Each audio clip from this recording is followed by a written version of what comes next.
On the campus of the University of Michigan, there's a gorgeous building called the Rackham Auditorium, built in the 1930s in the classical Renaissance style. And in January of 2004, on one of those cold Michigan days, a woman takes the stage in front of a big crowd. She's in her 60s. Her name is Mrs. Thompson. Good evening. It's indeed a pleasure to be with you this evening here on the campus of the University of Michigan, the home of the Wolverines, is that right?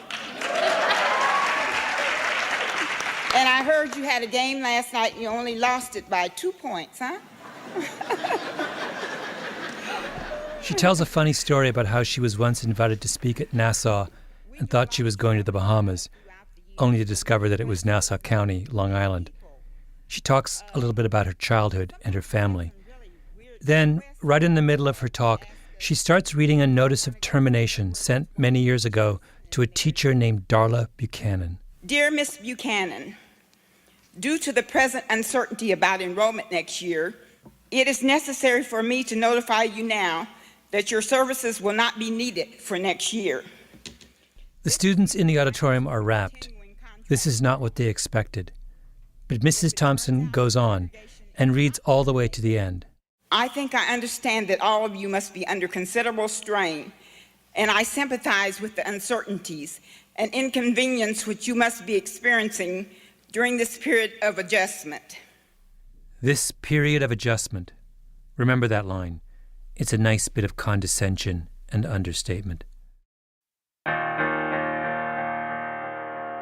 My name is Malcolm Gladwell. You're listening to Revisionist History, my podcast about things overlooked and misunderstood.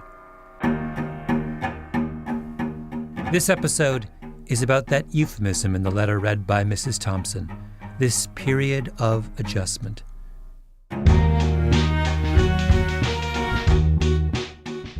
Not that long ago, Americans set out to do something revolutionary, to change the world. But we botched it. And we didn't want to admit that fact, so we swept the whole episode under the rug and wrote letters to everyone concerned to try and absolve ourselves of the whole business. I believe that whatever happens will ultimately turn out to be the best for everyone concerned.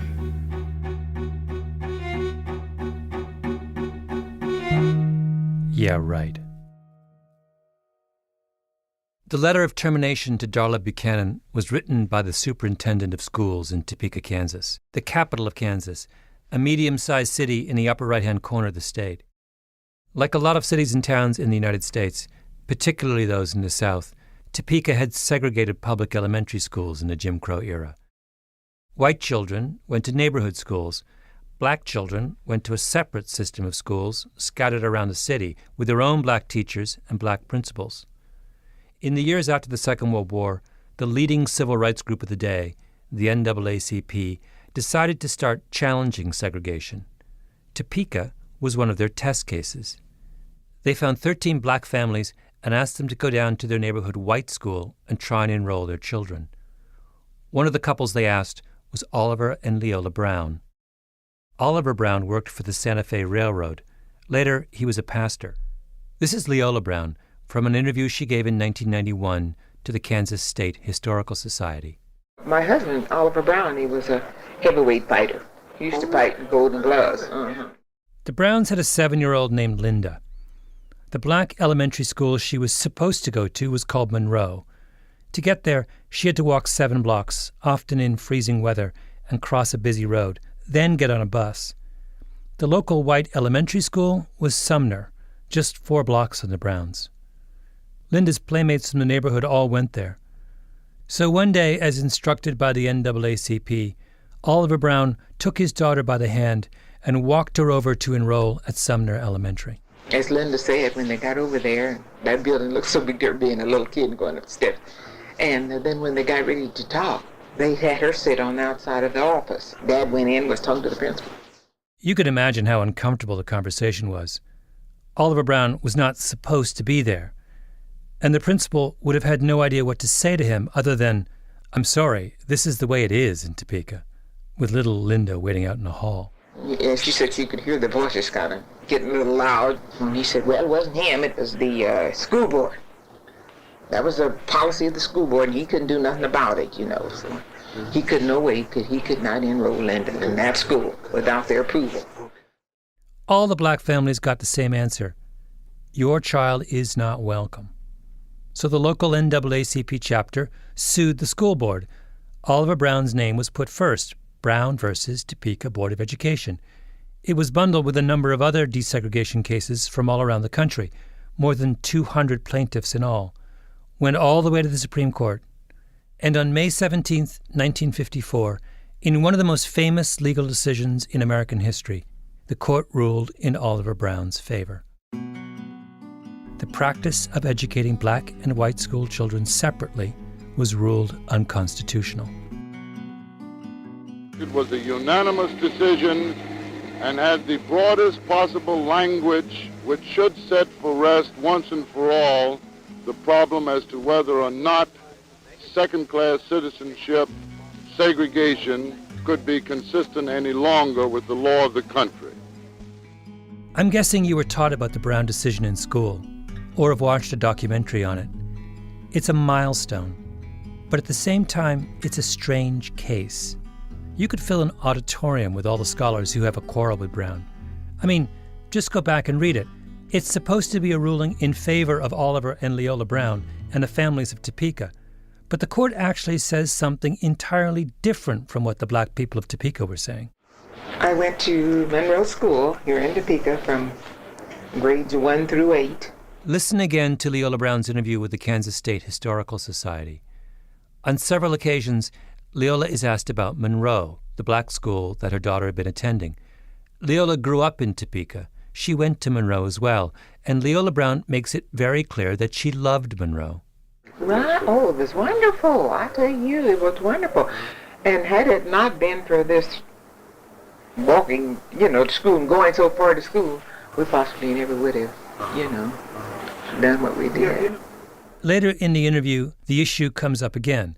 The interviewer asks Leola specifically, you didn't want your daughter to go to the white school because the white school was better than the black school. And Leola is adamant, oh no, that never came up. We were getting a quality education at Monroe.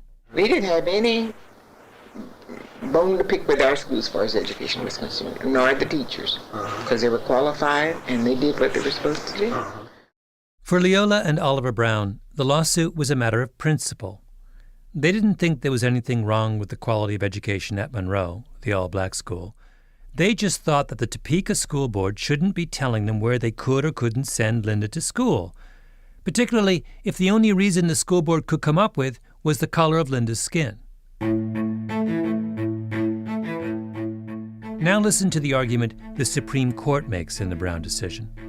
They agree that the Browns ought to be able to send Linda to Sumner, but their reasoning is different. I'm quoting, segregation of white and colored children in public schools has a detrimental effect upon the colored children. The court's conclusion was that segregation was de facto unequal, that simply the act of educating black children separately from white children caused harm, serious harm. The court goes on, segregation with the sanction of law has a tendency to retard the educational and mental development of Negro children. This was light years away from Leola Brown's position. Leola Brown said that black-run schools like Monroe were good schools, but as a matter of principle, she ought to be able to enroll Linda at Sumner. The court said, actually, Monroe is not a good school at all. It can't be a good school because segregation makes it inherently inferior. Leola Brown said, we're fine, we just want some control over our lives. The court said, you're not fine at all. Your educational and mental development has been retarded by your inferior schooling.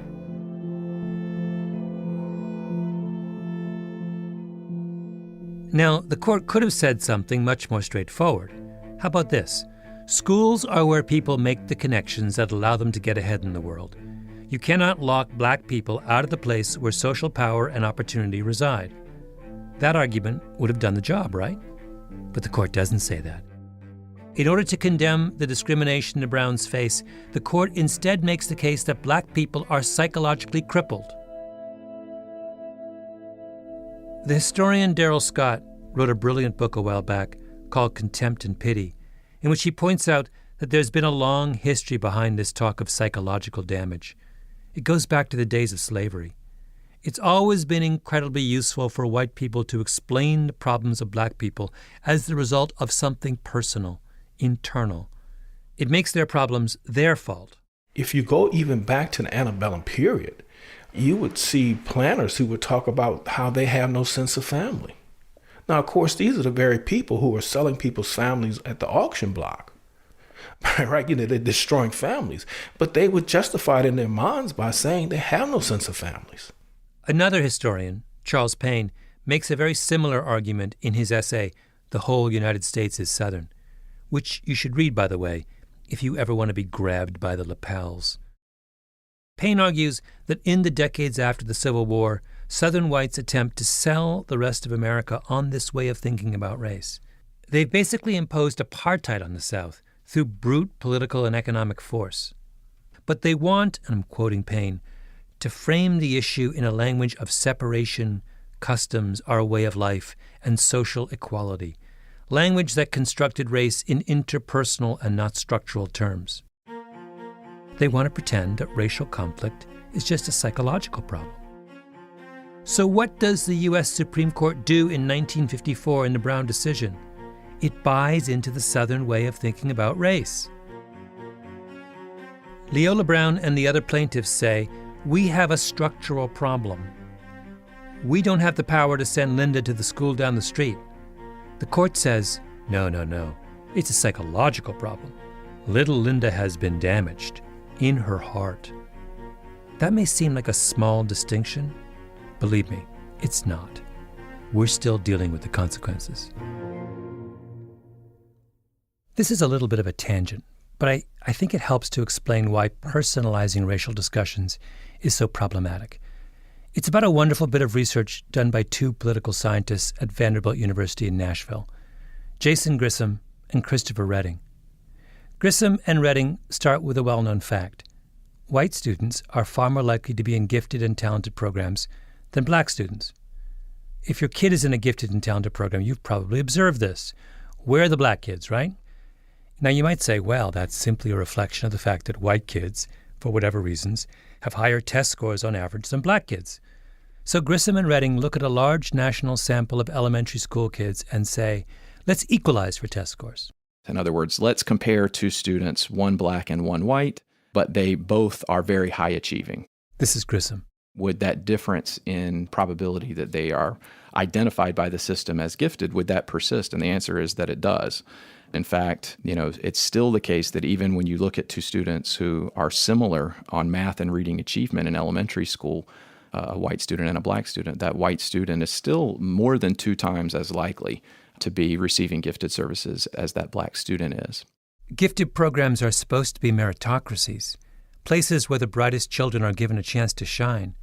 Grissom's saying that's not the way things work in practice. And you can go a little further because you can throw other things into the equation that aren't just achievement. You can look at differences in income. The data have how healthy the parent says that child is. We know what age that child entered kindergarten. On average, white students and black students enter kindergarten at different ages because of the phenomenon of red shirting. White parents are more likely to hold their kids back at the start of schooling than black students are. That doesn't explain the gifted gap. In other words, you match up bright black kids with equally bright white kids. Then you make sure the two groups are similar in age, class, and the health of their parents. And you still find that the white kids are far more likely to be admitted to gifted and talented programs. Kind of a puzzle, right? Finally, Grissom and Redding say, look, in many cases, teachers play a big role in which students get into gifted programs. They encourage them, they recommend them. So they think, maybe the answer here lies with not who the child is, but who the child's teacher is. In the overwhelming majority of school districts in the United States, the way that a kid ever gets to be identified as gifted is if someone in the school, usually a classroom teacher, has to look at that kid and say, I think this kid might be gifted. So Grissom does something really simple.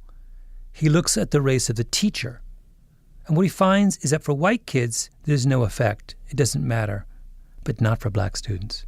For a black student, the world looks different. So if I'm a black student and I have a black classroom teacher, the probability that I'm assigned to giftedness in the next year, it looks very much like the probability for a white student. But if I am a black student and I have a white classroom teacher, my probability of being identified as gifted is substantially lower. How much lower? Okay, so for very high-achieving black students, the probability of being assigned to gifted services under a white teacher is about half the probability as an observably similar black student taught by a black teacher. If you're black, having a black teacher makes a difference, and not just for getting into gifted programs. Having a black teacher raises the test scores of black students, it changes the way black students behave, and it dramatically decreases the chances a black male student will be suspended. A group of social scientists recently went over the records of 100,000 black students in North Carolina over a 5-year period. They found that having even one black teacher between the 3rd and 5th grade reduced the chance that an African-American boy would later drop out of high school. By how much? By 39%. One black teacher. Now, does this mean that white teachers are diabolical racists trying to hold down black students? No. This isn't conscious discrimination. The point is that teachers have power. They're gatekeepers. They control the classroom. They decide who gets recommended for prizes like gifted programs and who doesn't. They decide who stays and who gets suspended. By directing their attention to a child, a teacher can inspire. By ignoring another or sending him more often to the principal's office, teachers can discourage. Listen to Leola Brown again about why she liked her elementary school Monroe so much. Oh, I loved it. Oh, I loved it. The teachers were fantastic. We got a fantastic education there. It wasn't, as I say, this case wasn't based on that. Because we had fantastic teachers and we learned a lot, and they were good to us, more like an extended family, like mothers and so forth, because they took an interest in you, you know. They took an interest in you. That's what all the research on blacks and whites and gifted programs comes down to. You need to have someone who takes an interest in you if you want education to work and be fair. They made one serious mistake, which I will have to hold them responsible for. I came across another archive of interviews from the Brown era, Duke University's Behind the Veil Oral History Project. The interview you're hearing is from Richmond, Virginia. It's with an African-American teacher named Celestine Porter. And she says that once you grant this idea that a teacher is a gatekeeper and that a child needs someone to take an interest in them, then that means integration should have been pursued very differently. They made students do the integration. They should have had teachers first. And they didn't do that. At every one of those white schools, and at every one of the black schools, if they were going to send white children into the black schools, they should have had white teachers somewhere. Mm-hmm. If they were going to send black children into the white schools, they should have had some black teachers there. Mm-hmm. Now, the first people that should have been integrated should have been teachers and administrations first. But they didn't do that. They moved the children. She's absolutely right. Read the Brown decision for yourself. The court goes on and on about kids, but they have virtually nothing to say about teachers. The word teacher comes up once in the main text and a few times in the footnotes. That's it. How on earth can you undertake the greatest transformation of public education in American history and barely mention teachers? Young people did not know business being moved first to have borne the brunt of the segregation process. And it did something to the youngsters. It did something to them. It made them hate. It gave them a sense of nobody's here for me. And most of the students that had moved from the black schools into the white situation, we as teachers had been there to nurture them, to help them along, to recognize their difficulties, to work with them. When they moved into the white situation, teachers didn't know. They didn't know the teachers. Teachers were afraid of them. The Brown decision was all about children. The signature memories of the Brown era are all about black children being escorted into previously all-white schools. We should have been talking about teachers. About 3.5 hours due east of Topeka on I-70, there is a little town called Moberly. Moberly is in the area of Missouri called Little Dixie because it was settled by migrants from the South before the Civil War. There was a lot of slave owning in Little Dixie compared with the rest of Missouri, a lot of racial hostility in that part of the state. And I don't think you can understand what happened after the Brown decision without first understanding what happened in Moberly. In the early 1950s, Moberly had a school system employing around 100 teachers across 8 schools. One of those schools was black. It was called Lincoln. Lincoln had 11 teachers. The year after the Brown decision, Moberly integrates. They do that by closing the one black school, Lincoln, and busing all the black students there to white schools. After closing Lincoln, the Moberly school system then says, wait, if we combine all the students in Moberly into one school system, we don't think we need as many teachers as we had before. So they say, let's evaluate all the teachers from the 2 newly combined systems. Keep the best ones, let the mediocre ones go. I think you can see what's coming. They decide to fire every one of the 11 black teachers who used to work at Lincoln. So the black teachers sue, and they lose. They appeal, they lose again. In 1959, they ask the Supreme Court to consider the case. The Supreme Court says no. Brown is the great victory, Moberly is the great defeat, and they're connected. Let me give you a flavor of the case. The black teachers say, you can't possibly say that we were the absolute worst of all the teachers in the combined system. We've been evaluated for years by our superintendent and have been given high marks. The white school board counters with, sure, but you are being compared to other black teachers. You need to be compared to white teachers. So the black teachers say, yeah, but we stack up really well against white teachers. And by the way, this was not a stretch. Virtually every profession except teaching was closed to educated African Americans in those years. If you were smart and liked learning in that era, you became a teacher. The court then says, so what? I'm quoting, human capabilities cannot be reduced to a mathematical formula.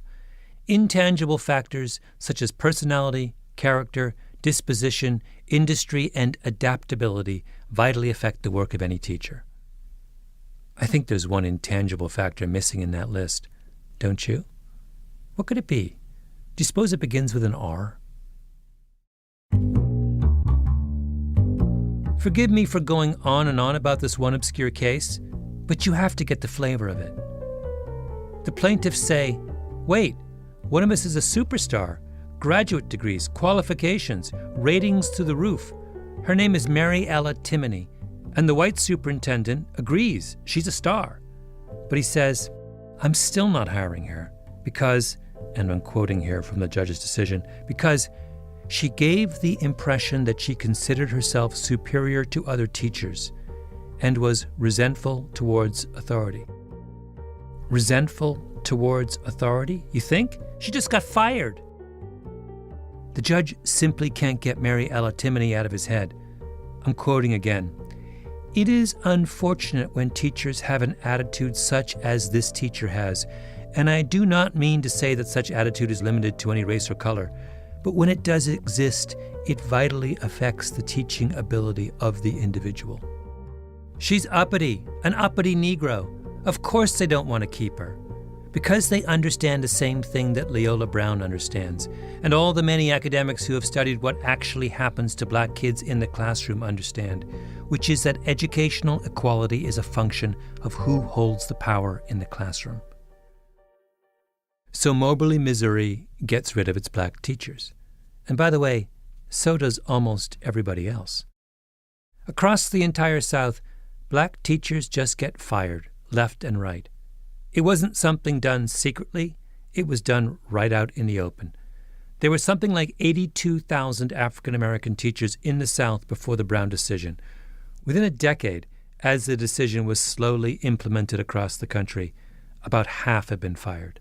What surprises me is the kind of historical amnesia there is surrounding that issue, that many, many people today who are searching for black teachers have no understanding of the fact that many of them lost their jobs. One of the few scholars who has paid any attention to what happened is Michelle Foster, an education professor at the University of Louisville. 20 years ago, Foster tracked as many black teachers from that era as she could find. What role did black women play in the South relative to children? They were nursemaids, they were housekeepers, they were domestics. That's the role they played. You know, every Southerner, I meet a lot of Southerners, they say, well, I had a black somebody who took care of them. But that's a mother, that's a little different position. When you're a teacher, you're evaluating, you're judging. Even those who got to keep their jobs told one story after another of humiliation. It was too much. One of the teachers Foster interviewed went for a meeting with the superintendent with all of the other black teachers who were being kept on. I'm quoting, "There were 15 of us, and not a single one of them in there as dark as I am, not one. That ought to tell you something." By the way, the remaining black teachers couldn't use the teacher's bathroom. They had to use the children's bathroom.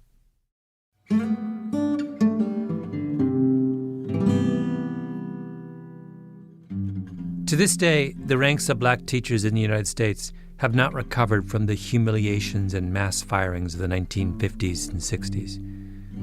As a percentage, there are far fewer black teachers than there are black students. And when you think back to studies on how important black teachers are for the performance of black students, that's a tragedy. Georgia, South Carolina, Florida, Alabama, one classroom after another was purged of its black teachers. And Topeka, Kansas, of course. Topeka made a show of it. They assigned a black teacher to a half-time position at the formerly all-white Randolph School. And then the principal, a man named Stanley Stalter, had the task of calling up white parents to see if they objected to this one half-time black teacher. And of course they did. Some were adamant, no. Some of them had very peculiar reasons for not wanting this child in the black teacher's room. That's the principal, Stalter, interviewed by the Kansas Historical Society. Another one said, my child is now 12 years of age and is beginning her menstrual period, and this is not the time of her life to be put in here with a black teacher, a male. Okay. That one topped everything. There's a limit to how many times a school board is going to try and talk white tax-paying parents out of their fear of placing a menstruating adolescent in class with a black teacher. Far easier just not to hire any black teachers at all. Dear Miss Buchanan, due to the present uncertainty about enrollment next year in schools for Negro children, it is not possible at this time to offer you employment for next year. If the court should rule that segregation in the elementary grades is unconstitutional, our board will proceed on the assumption that the majority of people in Topeka will not want to employ Negro teachers next year for white children. I said at the beginning that the woman reading that letter at the conference at the University of Michigan was a Mrs. Thompson. That's her married name. Her first name is Linda. Her maiden name is Brown, Linda Brown, the Brown of Brown v. Topeka Board of Education. This is the little girl Oliver Brown tried and failed to enroll at Sumner Elementary School. She was invited to Michigan to speak in celebration of the 50th anniversary of the Supreme Court decision. And what does Linda Brown Thompson do? In the middle of her talk, she interrupts her eyewitness account to remind her audience who bore the cost of integration. Not white people, black people. I think I understand that all of you must be under considerable strain, and I sympathize with the uncertainties and inconvenience which you must be experiencing during this period of adjustment. I believe that whatever happens will ultimately turn out to be the best for everyone concerned. Sincerely yours, Wendell Godwin, Superintendent of Schools.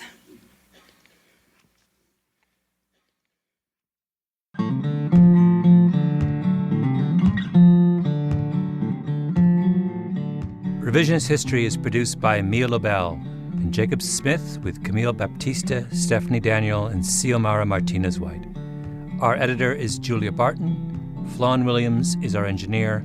Original music by Luis Guerra. Special thanks to Andy Bowers and Jacob Weisberg at Panoply. I'm Malcolm Gladwell.